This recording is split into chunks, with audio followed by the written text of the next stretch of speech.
समीर वंजारी सावंतवाडी नगरपालिका निवडणूक मी नगराध्यक्ष पदी आज मी लढत आहे। तसेच माझे सर्व 16 नगरसेवक जे फार उच्च शिक्षित आणि सुसंस्कृत घराण्यातून येतात। तुम्ही सर्वांनी यावेळी या नगरपालिका निवडणुकीमध्ये आमच्या सर्व उमेदवारांना आणि नगराध्यक्ष साक्षी वंजारींना यांना संधी द्यावी अशी मी तुम्हाला प्रथम आधी विनंती करू इच्छिते। तसेच मला तुम्हाला महत्त्वाचं एक जे आवाहन जे करायचं आहे की शेवटच्या टप्प्यातली आज ही निवडणूक आहे। गेले सातत्याने 2 दिवस आम्ही ज्या पद्धतीने आम्ही धनशक्तीचा वापर जे काही ऐकत आहोत, कालसुद्धा एका मुस्लिम आवाटमध्ये फार मोठ्या प्रमाणामध्ये शिंदे गटाची मीटिंग झाली होती आणि तिथेसुद्धा मोठ्या प्रमाणामध्ये धनशक्तीचा वापर सुरू आहे। खरं तर हे दोन्ही पक्ष जे आहेत, महायुतीचे दोन्ही जे पक्ष आहेत ते मोठ्या प्रमाणामध्ये यांची चुरस लागलेली आहे असं म्हणायला हरकत नाही।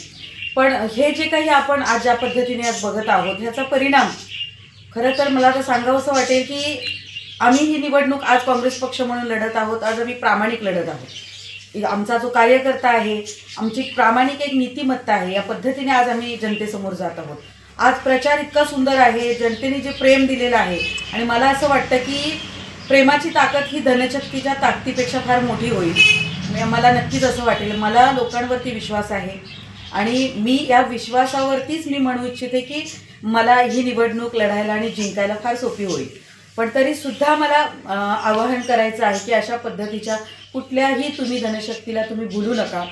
कारण लक्षात घ्या, आज जर या पद्धतीने महायुतीमध्ये जर कुठलाही उमेदवार जर जिंकत असतील तर याचा परिणाम भविष्यात येणाऱ्या सर्व निवडणुकांवरती होतील।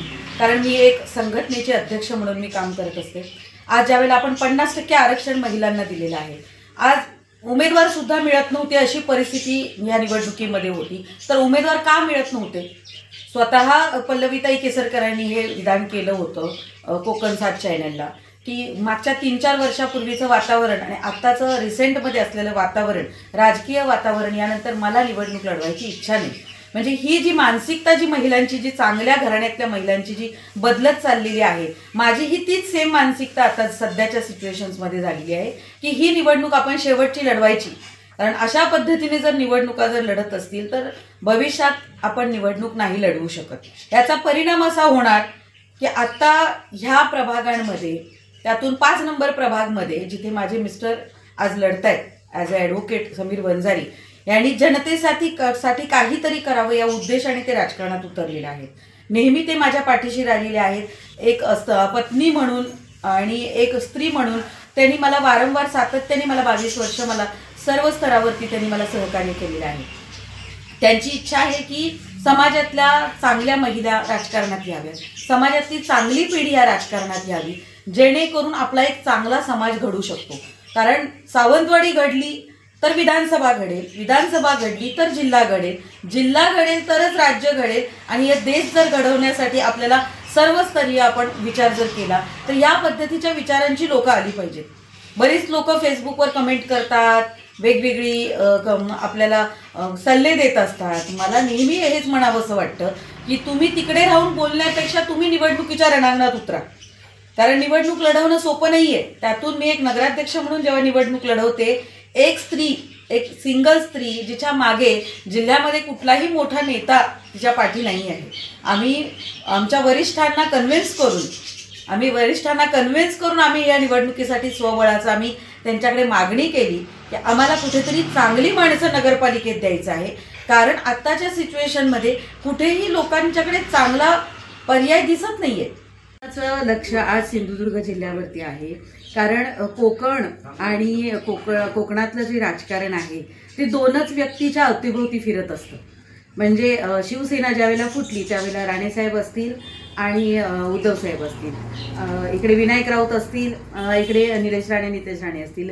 नेहमी राज्याचे हे दिग्गज नेते आहेत। राणेसाहेब हे कोकणातलं फार मोठं व्यक्तिमत्व, मी स्वतःही आजही त्यांच्याकडे आदराने बघते। कारण त्यांनी या सिंधुदुर्गच्या राजकारणात आणि महाराष्ट्राच्या राजकारणात फार मोठं नाव कमवलेलं आहे। आणि नक्कीच या मतदारसंघातले जे नेते आहेत त्यात एक आहेत भाजपचे प्रदेशाध्यक्ष असतील, त्यानंतर दुसरे जे असतील ते आज पालकमंत्री नितेश राणे, फार मोठं नेतृत्व मानलं जातं। त्याशिवाय माझी स्वतःही अशी विचारसरणी आहे की जिथे मी आहे त्या पक्षाचं हित बघणं, त्या पक्षाचं संघटन बघणं, तो पक्ष कसा वाढेल हे बघणं आणि त्या पक्षाच्या हिताचे निर्णय घेणं, हे त्या पक्षाच्या नेत्याचं, एक लीडरचं काम असतं. आणि हे राजकारणामध्ये हे चालतच असतं.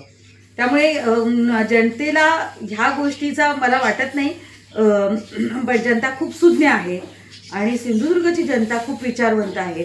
मला वाटतं महाराष्ट्रातून जर कोकण हा भाग बघितला तर कोकणाचं राजकारण हे नेहमी सर्वांपेक्षा वेगळं राहिलेलं आहे. त्यामुळे नक्कीच या निवडणुकीकडे आज लोक फार आदराने पण बघतायत आणि इथे काय होणार, म्हणजे कोकणाची सावंतवाडीची इमेज पुढे कशी जाणार आहे महाराष्ट्रात, हे या निवडणुकीच्या द्वारे लक्षात येईल की खरंच धनशक्तीचा वापर झालाय का. कारण दीपक केसरकरांबद्दल असलेली नाराजी ही इतकी प्रचंड नाराजी असताना सुद्धा विधानसभेत ते निवडून आले, पण विधानसभेमध्ये त्यांच्यासमोर कुठलेही चांगले चेहरे नव्हते, एक चांगला पर्याय नव्हता असं आम्हाला लोकांमधून सांगण्यात आलं. त्यावेळेला सुद्धा आम्ही म्हटलं होतं की जोपर्यंत दीपक केसरकरांना एक चांगला पर्याय दिसत नाही तोपर्यंत जनता त्यांना सपोर्ट करत राहील. पण आत्ताची स्थानिक स्वराज्य संस्थांची जी निवडणूक आहे ती फार वेगळी आहे. याच्यामध्ये लोक पर्याय म्हणून नवीन नगरसेवक बघतायत, नवीन नगराध्यक्ष म्हणून बघतायत, ज्या नगराध्यक्षाला स्वतःचे विचार आहेत, ज्या नगराध्यक्षाला काहीतरी काम करण्याची इच्छा आहे, जो वेळ देऊ शकतो आणि ज्याला जनतेच्या सर्वसामान्यांच्या समस्या माहिती आहेत. आपण विकास विकास म्हणतो, पण विकासाची नक्की व्याख्या काय आहे, विकास ज्या पद्धतीने व्हायला हवा तो मुद्दा एकीकडे जर ठेवला तर आमच्याकडे समस्या ज्या आहेत ते सुरुवाती बेसिकपासून समस्या आहेत. म्हणजे आम्ही आमच्या जाहीरनाम्यामध्ये आम्ही मोठी मोठी स्वप्न नाही दाखवलीत लोकांना, आम्ही त्यांच्या बेसिक गोष्टी ज्या आहेत ज्याच्यामधून त्यांचं जे काही महिन्याचं जे आर्थिक जे बजेट असेल ते त्यांचं कसं कमी होईल, मग ते पाणीपट्टीच्या स्वरूपात असेल, कचरा व्यवस्थापनमध्ये असेल, त्यानंतर त्यांना असलेली लाईट जी बिलं आहेत ज्याच्यामध्ये आम्ही सोलर पॅनल आम्ही बसवणार आहोत, हा महत्त्वाचा मुद्दा आम्ही आमच्या काही वॉर्डमध्ये आम्ही इम्प्लिमेंटसुद्धा करणार आहोत. तर अशा पद्धतीची जी एक विजन घेऊन जे आज आम्ही चाललेलो आहोत, या विजनमध्ये मला वाटतं मी अजून अर्धे मुद्दे मी त्याच्यात मांडलेच नाही आहेत. ज्याच्यामध्ये क्रीडा आहे, त्याच्यामध्ये क्रीडामध्ये आपण त्याच्यामध्ये स्विमिंग पूलसुद्धा आहे, स्विमिंग पूलचं संवर्धन करून तिथे आपल्याला फिटनेस सेंटर कसं उभं राहता येईल, त्यामध्ये महिलांना कशा पद्धतीने आरक्षण असेल, महिलांना कशी सूट देता येईल. कारण महिलांचा आरोग्याचा विषय हा फार गंभीर विषय आहे. कारण मी स्वतः एक महिला उमेदवार असल्याने आज महिलांकडे आपण अवेअरनेस फार आहे, ज्याच्यामध्ये आपण महिलांमध्ये कॅन्सरचं जे प्रमाण वाढतंय, कर्करोगाचं जे प्रमाण आज वाढत आहे, त्याच्यामध्ये युटेरियस कॅन्सर असतील, ब्रेस्ट कॅन्सर असतील, आज त्या पद्धतीने जनजागृती होत नाहीये. केंद्र सरकारकडून आज मोठ्या प्रमाणामध्ये याची जनजागृती करायला सांगितले, पण त्या पद्धतीने ती होत नाही आहे. लोकांमध्ये अवेअरनेस प्रचंड आहे. प्रत्येक 10 पेशंट मागे एका महिलेला कुठेतरी एक तो पेशंट दिसतो. मी स्वतः या अवेअरनेस कॅम्पमध्ये मी काम करते, ज्याच्यामध्ये सॅनिटरी पॅडचं प्रोडक्शन असेल, त्याच्यामध्ये जनजागृती असेल. हा कन्सेप्ट काँग्रेस पक्ष आणि त्यांच्या सर्व महिला जिल्हा आणि नाही जिल्ह्याच्या बाहेर संपूर्ण देशभर राबवत आहेत. आम्ही तो ऑलरेडी तो प्रोजेक्ट आमचा चालू झालेला आहे गेल्या वर्षभरापासून. अशा भविष्याचे अनेक विषय आहेत जे शालेय आपल्या शाळांमधून आम्ही त्या पद्धतीचं मुलींना मार्गदर्शन असेल, त्यानंतर आपण क्रिकेटचं मैदान असेल, त्याच्यामध्ये एक भव्य स्टेडियम व्हावं ही एक माझी पूर्वीपासूनची इच्छा आहे. कारण मी सर्व स्तरावरती काम करणारी व्यक्ती आहे. त्यामुळे प्रत्येक व्यक्तीचा, कलाकारांचा असेल, वृद्ध असतील, युवक असतील, या जिल्ह्यामध्ये या बॉर्डरमध्ये आज अवैध धंदे फार मोठ्या प्रमाणामध्ये ड्रग्स असेल, दारू व्यावसायिक असतील, याच्यावरती कसा वचक ठेवता येईल. नक्कीच एक डायनॅमिक लेडी म्हणून मला ओळखलं जातं. नक्कीच जनतेच्या हिताचे निर्णय सर्व घेतले जातील या पद्धतीने आपण आज काम करणार आहोत.